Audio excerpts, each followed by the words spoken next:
And remember, you become what you think about. That's that law of attraction. What you spend the majority of your time thinking about is what you will become. So where you are right now is where you thought you would be 5 years ago, good or bad. It may not be where you wanted to think you would be, but it's where you believed in your heart you would be in 5 years. Okay? So that's like a really hard point for some people. One of the ways I give an example of this is I remember being a little kid playing Matchbox cars, pretending I was a doctor in town and I had this little office. And then I was 24 years old and I was the doctor in town and I had this, and I was like, wow, that's really weird.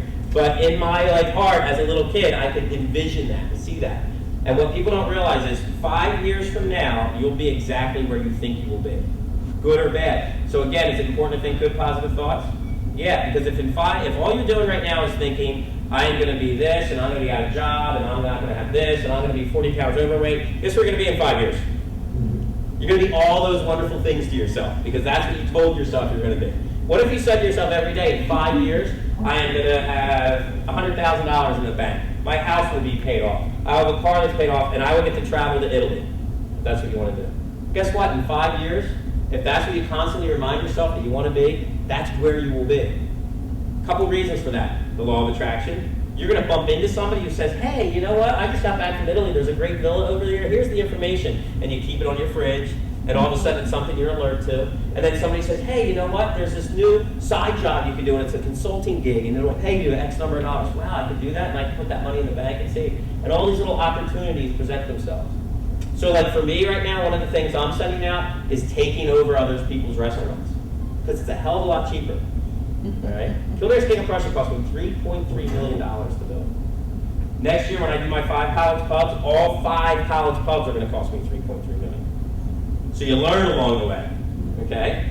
But the issue being, what I'm sending out right now is, you know what, there's a lot of people out there who are barely making it. So if I can take over their operation, increase the efficiencies, use my corporate staff, get rid of any additional stuff that's going on, I can take over restaurants and I can grow towards 25 units by 2010.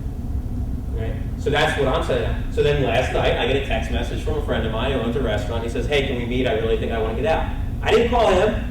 He called me. And that's sort of the signal I'm sending out. So as you continually do that, remember that where you are today is where you allowed yourself to be and where you believed you would be.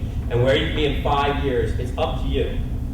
Because then, not only the law of attraction, but you activate the law of subconscious activity. Subconscious activity is what is like the real brain in your head. Okay? Everybody understands you have like a frontal lobe, which is where all your thoughts come up. Okay? Your frontal lobe is your thoughts, your ideas. Your subconscious mind is really where all the work gets done. Right? People are like still studying REM sleep and figuring out REM sleep. And there was a really good article once, I think it was in like Harvard Business Review, it was in one of the magazines, but it was talking about REM sleep, really liken it towards basically your brain is going through every piece of information that day, looking at it and filing it. So think about it. Think of what we go through in a day. Now at night, let's picture your brain saying, trash, important, trash, important, trash, okay? Now you have to program that brain to tell us what's important, right? So if what's important to you is financial independence, you need to make that a top priority in your brain, and then all of a sudden your brain, every piece of information that can help you achieve that gets stored somewhere. If not, it gets thrown out. You ever go to bed with a major problem and wake up with a solution? One of the best things you can ever do when you have a major problem is before you go to bed, you think about it, and basically you tell your brain, work on this.